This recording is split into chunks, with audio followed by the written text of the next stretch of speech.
Actualidad o extemporaneidad de la teoría crítica, una lectura de Aureliano Ortega. Adelante, Javier, muchas gracias.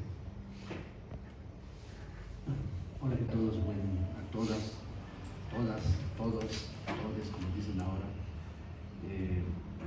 Bueno, primero que nada, le agradezco profundamente la invitación a Carlos Oliva y a los organizadores de este evento, que yo acepté pues con mucho gusto, primero porque ya desde hace algún tiempo he tenido la oportunidad de conocer a Aureliano Ortega y además de conversar, hemos podido compartir alguna mesa e incluso hemos también tenido la oportunidad de disentir, siempre por supuesto en un ánimo de respeto y camaradería, ¿no? que además yo le agradezco también las invitaciones a Guanajuato, donde tuvimos estas posibilidades, ¿no? En segundo lugar, porque la producción escrita de Aureliano Ortega toca en múltiples aspectos los propios intereses teóricos e intelectuales, y no me refiero únicamente a la teoría crítica que he elegido como tema del diálogo con él y con ustedes, o el marxismo crítico, que también nos interesa a ambos, sino además a la teoría crítica de Guy Debord, ¿no? que aparece en algunos pasajes de su obra que la estuve revisando, de la internacional situacionista y del pensamiento libertario anarquista. Entonces, es muy grato encontrar, ¿no? que dentro del marxismo haya un reconocimiento, ¿no? de esa otra dimensión del pensamiento crítico que está sobre todo en los autores anarquistas, y eso es algo que también me parece nos da cierta afinidad con la obra de Bolívar Echeverría, ¿no? que era de los pocos marxistas en nuestra facultad que mencionaba a los anarquistas sin un ánimo de estigmatizarlos, sino por el contrario, ¿no? reconocer también su contribución a la lucha social, el pensamiento crítico. Bien, por otra parte, Aureliano Ortega, en estos textos que yo he revisado, dedica diversas reflexiones a la propuesta que formula en primera instancia Stefan Gander sobre la posibilidad y aún más la necesidad de una teoría crítica desde las Américas. En su texto Teoría Crítica en México, Aureliano Ortega hace una, me parece, revisión crítica de una idea que vale la pena comentar aquí brevemente, del mismo Stefan Gander, cuando habla de la muerte de la Escuela de Frankfurt o la muerte de la teoría crítica. Esta muerte, según Gander, se debe al oportunismo político, al conformismo social, a la frivolidad academicista e incluso a la apatía intelectual. Supongo que se refiere en primera instancia a los herederos, ¿no? de la misma teoría crítica en el ámbito alemán, quizás europeo. Y por otra parte, nos dice, hace ya 2 décadas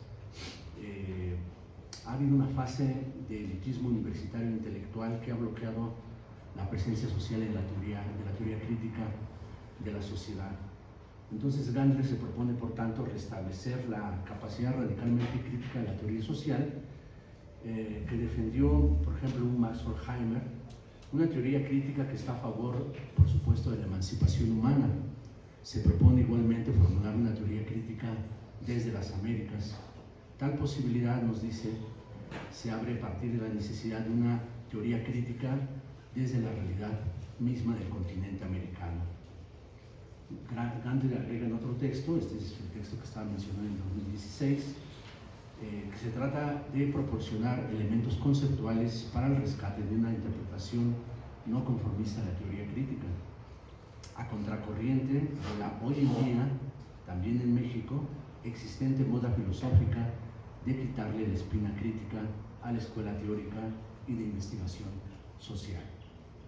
Por tanto, supongo que si la teoría crítica está muerta, o al menos en decadencia en Alemania y en Europa, y si en México, y podríamos decir en América Latina, ha sido convertida en una mera moda filosófica, entonces parece ser quien está llamado a rescatar o a renovar la teoría crítica desde las Américas, pues parece ser es nuestro colega y amigo Stefan Gander, ¿no? Parto de esto porque me parece que es ahí donde introduce su propia perspectiva Aureliano Ortega. Me parece, bueno, Gandler lo dejamos un poco a un lado, ¿no?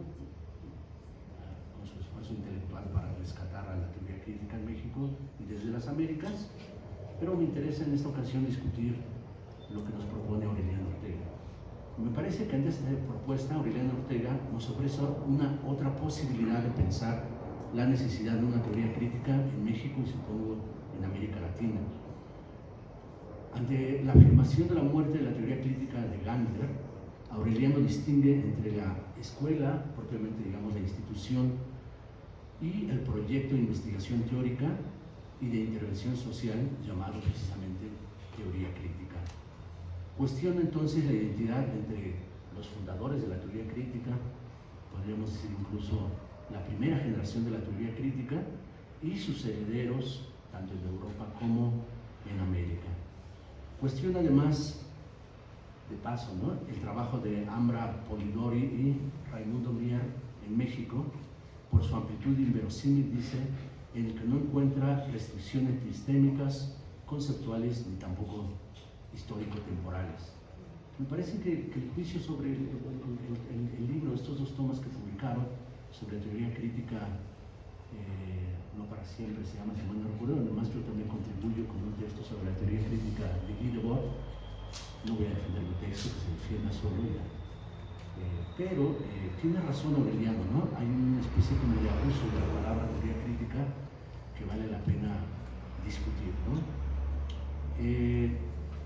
Ahora bien, se refiere además a la historia de la teoría crítica, a la que defiende como una empresa teórica que se propuso oportunidades de intervención social mientras estuvo en Alemania, es decir, de 1923 a 1934 o 33, cuando salen los primeros miembros de la Escuela de Frankfurt hacia el exilio, y al menos hasta 1938, y la cual tuvo que ser atenuada en el exilio en los Estados Unidos de América.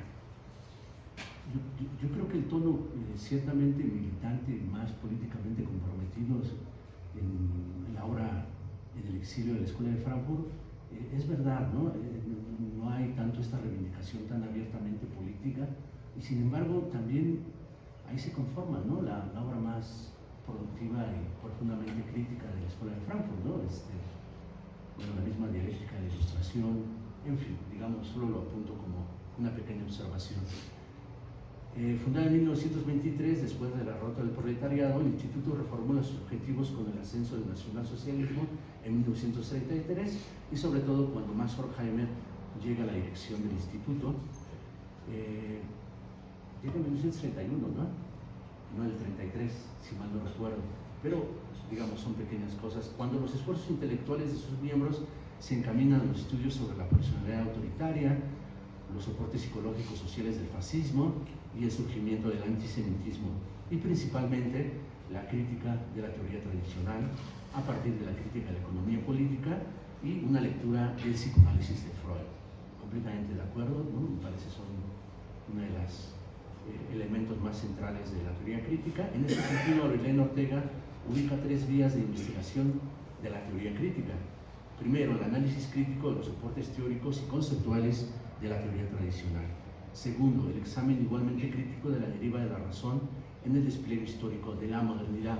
Tercero, los estudios sobre la personalidad autoritaria, el antisemitismo y la reificación en el mundo moderno. Después caracteriza la teoría crítica como un proyecto que, por una parte, cuestiona la disciplinaridad de las ciencias modernas y, por otra, constituye un radical esfuerzo de desmistificación, esto es, el desenmascaramiento y crítica de las innumerables formas en las que la necesidad de reproducción de los valores de cambio, orquestada por el sujeto automático en el que ha devenido el capital. Ahí termina la cita.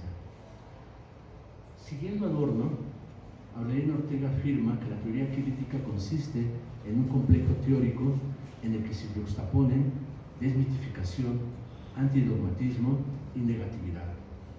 Sin embargo, advierte, todo cuanto ampara el programa de investigación de la teoría crítica ha llegado a su fin en Alemania y en Europa.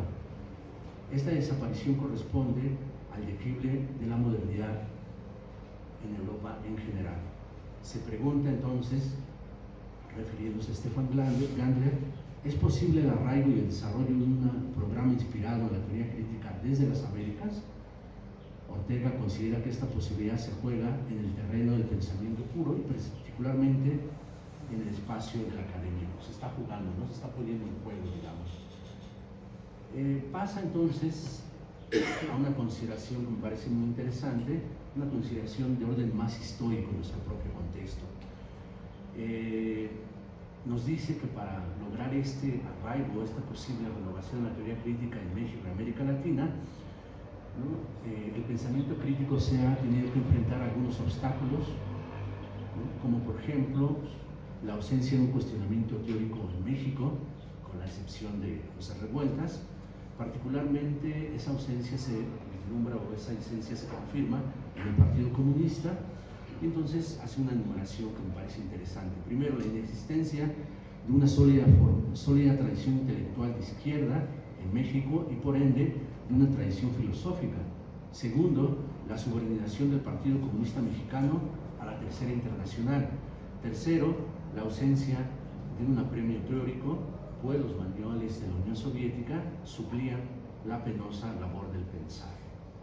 Por supuesto, en esta situación penosa, ¿no?, del pensamiento crítico y del marxismo en México, hay notables excepciones. Quiero mencionar particularmente cuando se refiere a Ricardo Flores Magón, ¿no?, como una manifestación de un pensamiento contestatario y radical. También menciono otros tantos casos que voy a solamente decir de manera muy rápida. El caso de Enrique Navarro, quien en 1924 editaba y vendía libros de autores marxistas y del propio Marx. Después viene la fundación de la Universidad Obrera en 1936 por parte de Vicente Lombardo Toledano. Posteriormente, frente al estalinismo reinante, también se da la fundación de la Editorial América por Rodrigo García Treviño en 1938. Hay también ciertos intelectuales del cardenismo que menciona la revista Futuro de Lombardo Toledano y escribe especialmente sobre José Revueltas, quien en los años 40 dirige sus esfuerzos a superar el dogmatismo de los marxismos en México. Bueno, se refiere a otros tantos elementos que no voy a mencionar mucho más. Hay solamente unas cosas que creo que vale la pena tomar en cuenta. Primero, el movimiento del 68 y el surgimiento de un marxismo humanista, ¿no? Además, la contribución de los marxistas exiliados y el surgimiento de editoriales importantes como ERA, Siglo XXI y Juan Pablos, que juegan un papel importantísimo, digamos, en la renovación o en la apertura, digamos, del marxismo crítico en México. Y en los años 70, nos dice, inició la recepción de la teoría crítica, particularmente con la recepción de la obra de Herbert Marcuse. No conocía muy bien eso, pero me parece un muy buen apunte para investigar. Sobre todo, Marcuse era asociado, nos dice, a la rebelión estudiantil, a la liberación sexual cultural y al freudomarxismo. Menciona, por supuesto, dentro de esta labor de recepción de la teoría crítica, el trabajo de Carlos Oliva, de Stefan Gandler, de Dinora Hernández y al mismísimo, por supuesto, a Bolívar Echeverría. Me parece que ahí podríamos apuntar algunas ausencias, ¿no?, que vale la pena tomar en cuenta. Creo que el trabajo crítico-filológico de Gustavo Leiva es importante, ¿no?, particularmente su libro La teoría crítica y las tareas actuales de la crítica. También los textos, ¿no?, de Miriam Mezquita, que tiene un texto que se llama La teoría crítica de la Escuela de Frankfurt, de la primera a tercera generación, un recorrido histórico sistemático publicado en la UAM. Y luego en el ámbito, digamos, más underground, ¿no?, al que yo pertenezco, hay algunos textos interesantes, importantes, como el de Inti Mesa Villarino, un ensayo dedicado a Walter Benjamin, El inquietante sueño de Buñuel, por una poética amateur del cine. Es una lectura buenísima sobre el autor como productor. Otro trabajo de un camarada, amigo, también formado en la Facultad de Filosofía y Letras, dramaturgo, como es Agustín Elizondo Lever, Teatro y profanación, Artaud, Brecht y Benjamin. La primera parte dedicada a una lectura que contrapuntea las ideas de Benjamin con estos dos dramaturgos, y la segunda parte, una lectura muy aguda de Bolívar Echeverría en contrapunto con Giorgio Agamben y otros tantos autores más contemporáneos.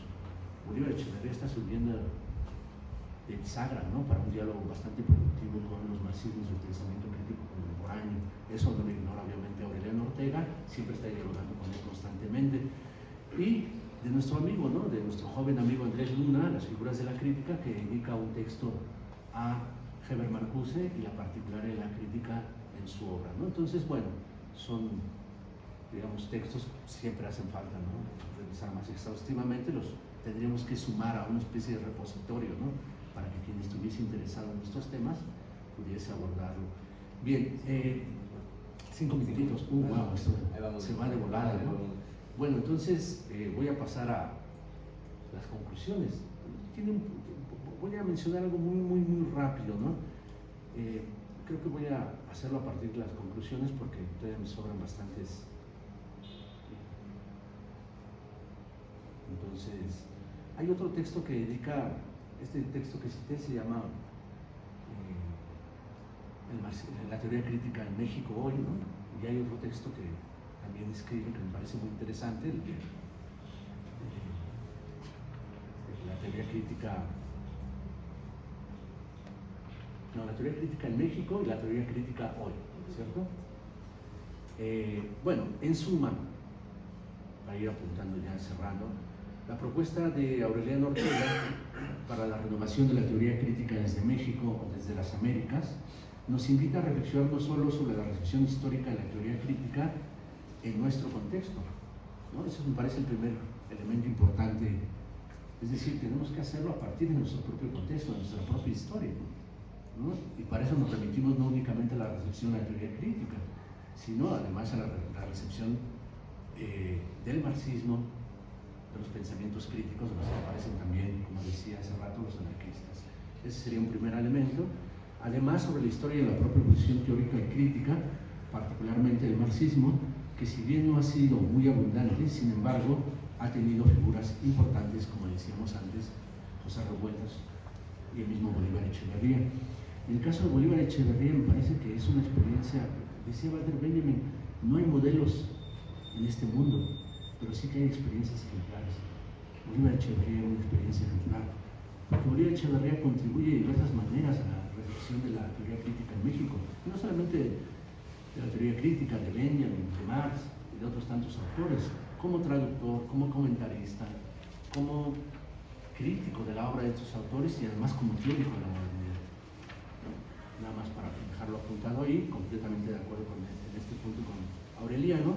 Nos recuerda el carácter multidisciplinario más de la teoría crítica, pero sobre todo que la crítica de este proyecto teórico no está asociada únicamente a un mero ejercicio académico, sino a una crítica de lo existente, es decir, el capitalismo subraya mucho eso, ¿no? O sea, la teoría crítica es una crítica al capitalismo, no es una moda, me parece muy importante y por tanto hay que reivindicar el carácter emancipatorio de este pensamiento, de esta teoría crítica, ¿no? Finalmente, y después de la lectura de los textos de Aureliano Ortega, me surge una pregunta, y lo pongo un poco a la mesa de discusión, se lo planteo también a Aureliano, una cuestión, ¿no? ¿Es posible y deseable un arraigo de la teoría crítica desde México y América Latina? Si, como sugiere Bolívar Echeverría, hay que tener en cuenta la historicidad del discurso, entonces hay que reconocer que la teoría crítica como proyecto es producto de su tiempo. Esto no lo ignora Aureliano Ortega, lo expone en sus textos.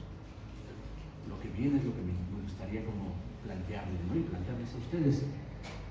Es decir, ese tiempo en el que se da la crisis de la cultura burguesa, de la modernidad en general y del capitalismo en particular, una crisis que además ya se prolongó durante más de un siglo, ¿no? Y también de una particular manera de cultivar el discurso filosófico. Recordemos que la teoría crítica es la acepción que le da Horkheimer a lo que él llama en 1931 una filosofía social. Una filosofía social que pretende renovar las grandes preguntas de la filosofía al ponerla en contacto con los avances de las ciencias sociales de su tiempo. Ese es lo que está diciendo, me parece, también en el fondo de Aureliano Ortega. Entonces, lo que está en juego es también el discurso filosófico. Para Echeverría, el filosofar no se hace únicamente, no se hace con ideas, sino con palabras.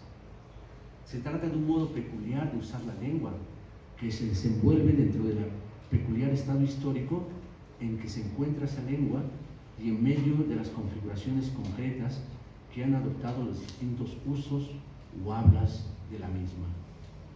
Además nos dice, el filosofar en español, y particularmente en el español latinoamericano, se desenvuelve con una lengua en medio de configuraciones del habla cuya definición de lo que puede ser el discurso reflexivo difiere considerablemente de la que ha prevalecido en la historia europea como definición del discurso filosófico moderno.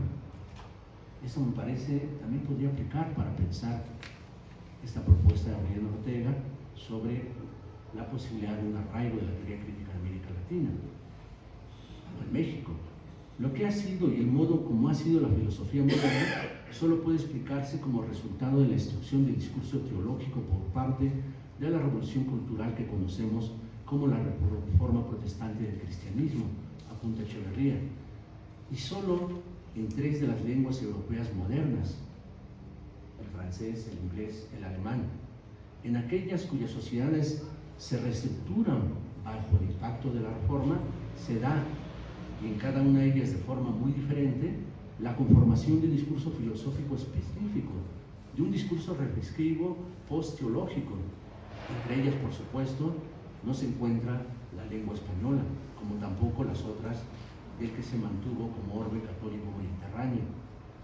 Los usos del español, dice Echeverría, las configuraciones de su habla, no solo no se apartan de la unidad teológica del discurso reflexivo, sino que por el contrario, impulsados por la contrarreforma, se aferran a ella y renuevan de manera revolucionaria y creativa durante el siglo barroco.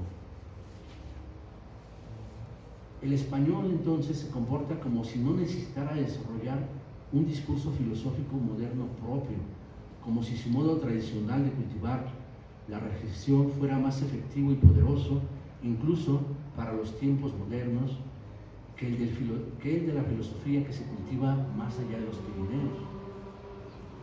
La modernidad del discurso filosófico en español no se encaminó por la sustitución del discurso teológico por el discurso filosófico.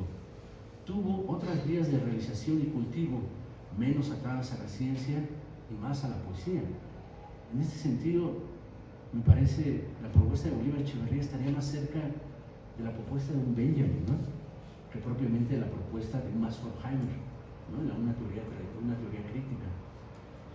En este terreno reflexivo diferente del consagrado como filosófico, un terreno del cual aparentemente deberíamos apartarnos si queremos hacer propiamente filosofía sin más, como diría en algún momento Salazar Bondi.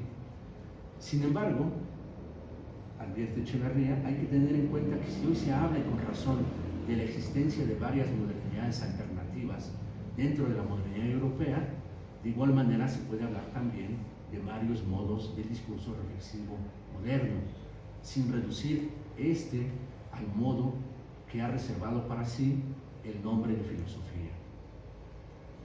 Cuando hablamos de filosofía moderna, entonces nos referimos a una configuración particular de la misma. Por tanto, dice Echeverría, continuar siendo nosotros mismos, esto es, continuar siendo hablantes de la lengua española y su particular cultivo de este lado del Atlántico, y al mismo tiempo hacer filosofía sin más o teoría crítica, filosofía tal y como hace las clases centrales del pensamiento, es una empresa doble que resulta en principio imposible. La situación histórica, entonces, nos condenaría a la condición colonial, ¿no?, y sus dos gestos, ¿no?, el